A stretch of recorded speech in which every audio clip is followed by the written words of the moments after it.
Bom, meus queridos, nós vamos fazer aqui então o nosso breve comentário bíblico de hoje. Estou fazendo aqui de uma forma improvisada, né? Que possivelmente não vamos ter a mesma qualidade, vai tremer um pouquinho aqui, porque eu estou segurando o meu telefone na minha mão. Então, lendo 2 Coríntios capítulo 4, versículo 1, que diz assim: Pelo que, tendo este ministério, segundo a misericórdia que nos foi feita, não desfalecemos. O apóstolo Paulo, depois de, no capítulo 3, ter discorrido sobre a nova aliança, sobre a glória permanente, sobre algo, com uma sobreexcelência a respeito do que era antigo concerto, ele vem dizer o seguinte: pelo que, tendo recebido esse ministério. Bom, ministério sempre é uma forma de serviço. Então, Paulo, ele vê a graça de receber esse ministério como uma dádiva de Deus. Então, tendo recebido esse ministério, segundo a misericórdia que nos foi feita.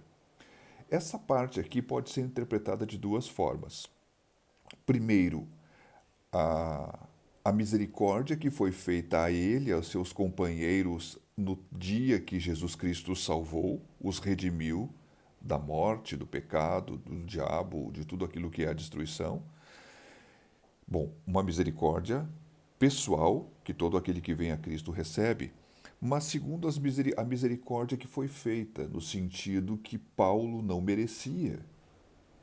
Num dado momento, ele também relata isso, né, que ele se considerava um grande pecador, porque ele perseguiu a igreja de Deus. Mas ele diz então: pelo que tendo recebido, no caso, esse ministério, essa graça de poder servir, segundo a misericórdia que nos foi feita, não desfalecemos. Eu e os outros evangelistas, missionários, aqueles que estão comigo, nós não desfalecemos, porque cremos no triunfo do Evangelho e que Deus, em toda luta, em toda dificuldade, certamente nos levantará. Isso também é verdadeiro e é edificante para nós podermos ouvir isso hoje. Nós podemos passar por lutas, nós podemos, como disse a palavra de Deus, termos, quem sabe, uma grande altura e uma grande profundidade naquilo que passa nos nossos pensamentos, né? Nem a altura, nem a largura e nem a profundidade poderá nos separar do amor de Deus que está em Cristo Jesus. Então, olhando para aquilo que ele mesmo pregava, o apóstolo Paulo diz, então, que ele não desfalecia, porque sabia em quem ele estava crendo. A pergunta desse momento é: nós sabemos em quem nós cremos? Sabemos se realmente cremos? E como cremos, se estamos crendo e permanecendo na fé? Crendo no Senhor. Continuando aqui, diz assim: Antes rejeitamos as coisas que por vergonha se ocultam, não andando com astúcia nem falsificando a palavra de Deus. E assim nos recomendamos à consciência de todo homem na presença de Deus pela manifestação da verdade. Então, o apóstolo Paulo, ele vem falar de algo muito importante, né? Que era rejeitar as coisas que por vergonha se ocultam. Bom, isso vale, nesse contexto, no sentido daquilo que ele começa novamente a ter que encarar uma realidade. Existiam falsos mestres na cidade de Corinto, eles estavam na igreja, possivelmente eles eram mestres que misturavam, né, a pregação da graça com a lei, e isso significa que, chegando o apóstolo Paulo, pregou aos coríntios primeiramente a graça de Deus. E veio então, posteriormente, os falsos mestres e começam a falar de coisas do judaísmo, querendo dizer então aquelas coisas, penso eu, que o apóstolo Paulo entendeu que os coríntios, ouvindo falar de coisas que ele não tinha ouvido falar e que não são importantes, ou foram no passado, não eram mais, porque faziam parte da velha aliança, cuja a glória desvanecia e o significado espiritual disso é que ela era temporária. Então, falando da nova aliança, o apóstolo Paulo, ele vem dizer então que na verdade ele, né, ele tinha uma sinceridade. Ele falava de Deus na presença de Deus. Meus queridos, não andar com astúcia e nem adulterar ou falsificar a palavra de Deus, possivelmente esses falsos mestres então poderiam buscar misturar.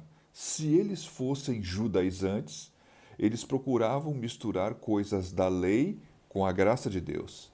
E se eles fossem então gnósticos, eles procurariam misturar alguma coisa no sentido de uma visão dualista, uma visão de bem e de mal, uma visão distorcida de algumas verdades do Evangelho.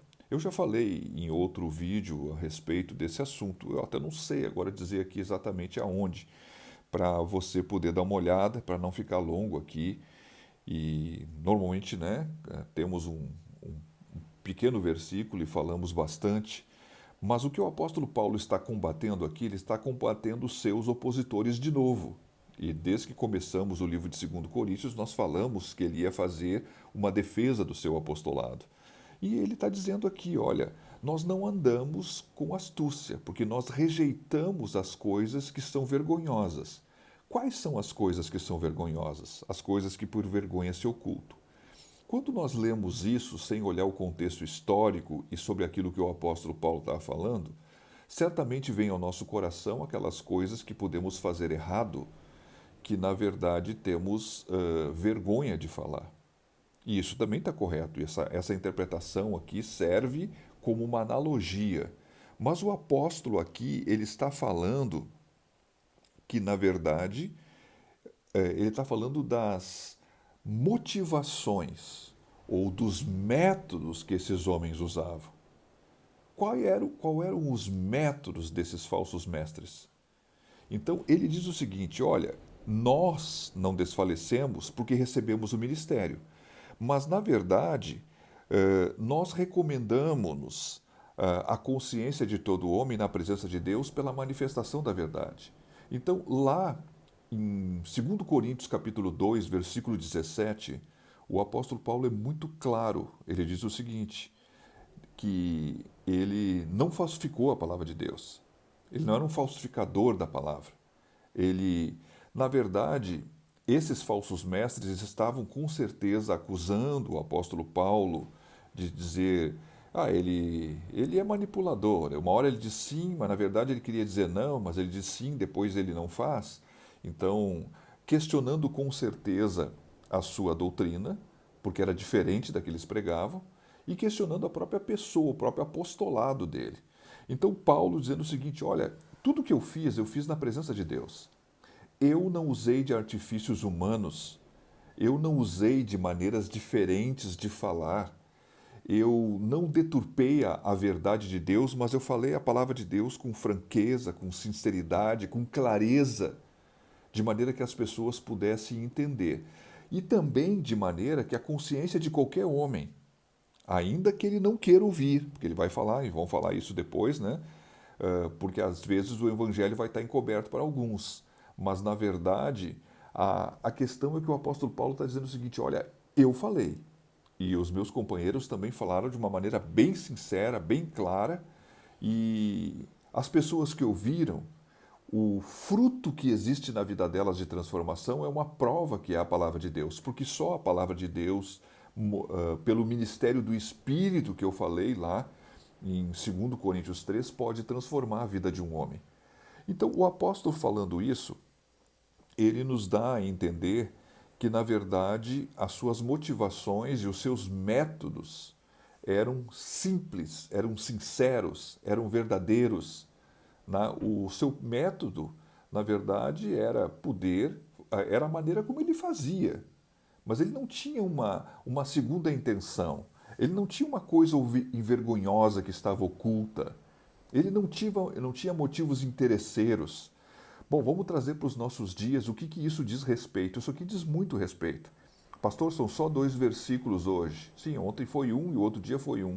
Essa semana tem sido de poucos versículos. Mas vou dizer uma coisa. Meus queridos, há métodos que as pessoas usam na maneira de falar. Às vezes o que menos importa é a mensagem que está sendo pregada, o que mais importa é o pregador. Ele traz a atenção totalmente para si. Ele fala e discorre sobre muitas coisas, mas pouco cita a palavra de Deus, ou quem sabe nem lê a palavra de Deus. Ele usa a palavra de Deus, que é a grande questão que alguns comentaristas entendem assim, né? Que a motivação desses homens era realmente interesseira, eles queriam achar um lugar para pregar, para poder pedir dinheiro. E vamos convir, quantas pessoas, né, usam métodos distorcidos para ganhar dinheiro hoje, em cima do Evangelho. Isso não anula o que o Senhor é, isso não anula a mensagem do Evangelho, isso também não anula a igreja como sendo aquilo que, como noiva de Cristo, isso não anula o Evangelho, mas isso, na verdade, são coisas vergonhosas, porque as motivações e os métodos, que muitas vezes são métodos, vamos pegar aqui, ó, por exemplo, uma vez eu vi um pastor dizer, não para mim, né?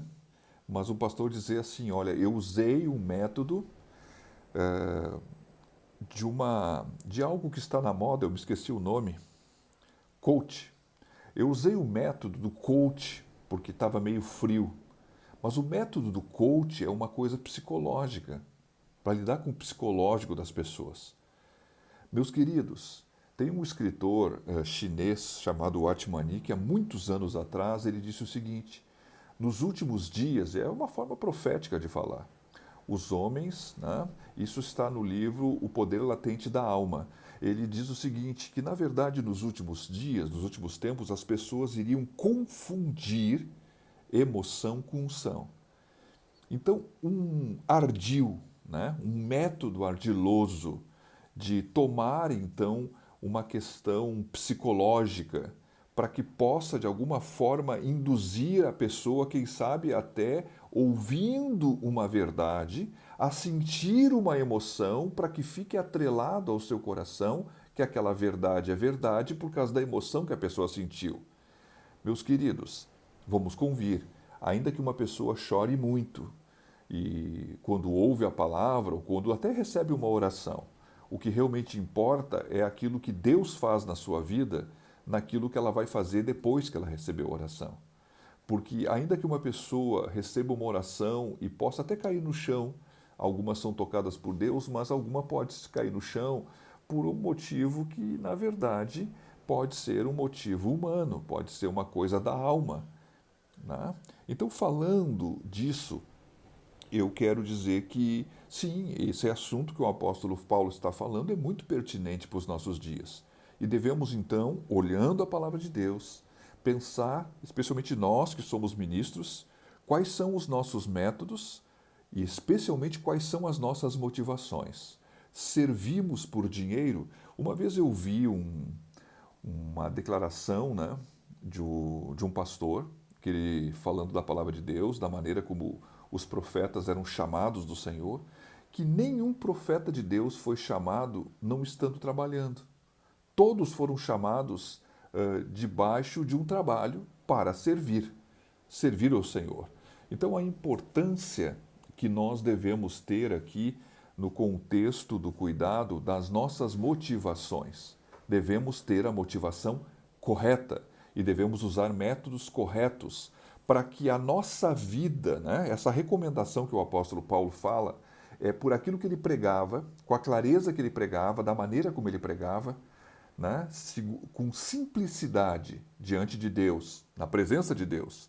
Então, era a mensagem, conforme era a mensagem, mas também a maneira que ele vivia a mensagem. Essas duas coisas produziam uma recomendação, sim, do apóstolo, diante de todo e qualquer homem que o pudesse ter ouvido. Ainda que pudessem querer desmerecê-lo, a sua mensagem e a sua vida de acordo com a mensagem, que não gerava confusão nas pessoas, mas gerava a elas uma clareza, uma iluminação da vontade de Deus. E existia, como ele mesmo disse, um testemunho, um testificar do Espírito de uma forma poderosa. E esse aval de Deus, esse ministério recebido, tudo isso diz respeito então a algo que ele, ainda que tivesse muitos opositores, ele não desfalecia, mas ele perseverava. E a nós hoje cabe, então, como ministros, revisar os nossos métodos, as nossas motivações, e a cada um de nós cabe também ver, então, o quanto realmente estamos rejeitando ou aceitando aqueles que usam de tais artifícios. Devemos rejeitar aquilo que as pessoas fazem. E se as pessoas não se arrependem, devemos também automaticamente rejeitar as pessoas. A verdade é que esses falsos mestres, eles queriam se levantar no meio da igreja de Coríntios para que os coríntios tivessem cuidado, zelo e tivessem eles como mestres, como autoridades. E na verdade, isso também existe hoje. Então, não olhe só para a mensagem, olhe para a vida. Né? E aquele que conhece a mensagem, vê se a mensagem está de acordo com a Bíblia. E vê se há mensagem. Qual é o cunho da mensagem? De onde é que ela, para onde ela produziu, para onde é que ela empurra, para onde é que ela leva? Ela leva para cima, ou ela leva para a terra, ou ela pode até levar, na sua heresia, para debaixo da terra. Que Deus te abençoe.